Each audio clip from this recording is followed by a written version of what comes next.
ನಮಸ್ಕಾರ. ಎ ಐನ ಕೆಲವು ಕಾಮನ್ ಟರ್ಮ್ಸ್. ಡಾಟಾ, ಇದು ನಾವು ಎ ಐಗೆ ಕೊಡೋ ಇನ್ಫಾರ್ಮೇಷನ್.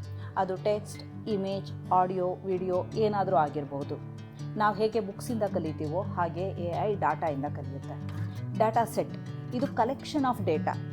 ಅಂದರೆ ನಾವಿವಾಗ ಒಂದು ಸ್ಪೀಚ್ ರೆಕಗ್ನಿಷನ್ ಅಪ್ಲಿಕೇಶನ್ ಮೇಲೆ ವರ್ಕ್ ಮಾಡ್ತಿದ್ರೆ 10,000 ವಾಯ್ಸ್ ಕ್ಲಿಪ್ಸ್ ಕಲೆಕ್ಷನ್ ಆಫ್ ಡೇಟಾನೇ ಅಲ್ವಾ, ಇದನ್ನು ಡೇಟಾ ಸೆಟ್ ಅಂತ ಕರಿತೀವಿ.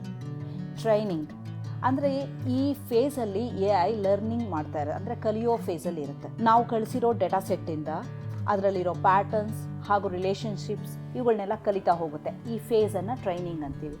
ಈ ಟ್ರೈನಿಂಗ್ ಮುಗಿದ ಮೇಲೆ ನಮಗೆ ಸಿಗೋ ಅಂತಹ ಸಿಸ್ಟಮ್ಮೇ ಮಾಡೆಲ್.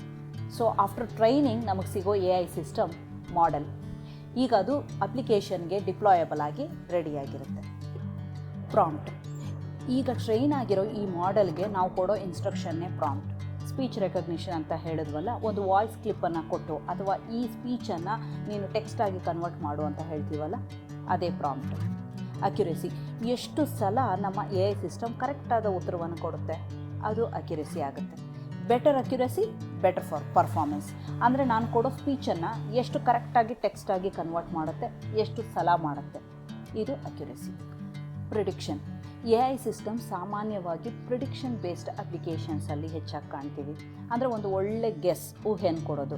ಈ ವೆದರ್ ಫೋರ್ಕಾಸ್ಟಿಂಗ್, ಹವಾಮಾನ ವರದಿ, ಅಂದರೆ ನಾಳೆ ವೆದರ್ ಹೇಗಿರ್ಬೋದು ಅಂತ. ಹೌಸ್ ರೆಂಟ್ ಪ್ರಿಡಿಕ್ಷನ್, ನಾವು ಒಂದು ಹೊಸ ಜಾಗಕ್ಕೆ ಹೋಗ್ತಿದ್ರೆ ಅಲ್ಲಿ ಹೌಸ್ ರೆಂಟ್ ಎಷ್ಟಿರ್ಬೋದು ಅಂತ. ಅಥವಾ ನಮ್ಮ ವಾಚ್ ಹಿಸ್ಟ್ರಿಯಿಂದ ನಾವು ಮುಂದೆ ಯಾವ ಥರ ವಿಡಿಯೋ ವಾಚ್ ಮಾಡ್ಬೋದು ಅಂತ.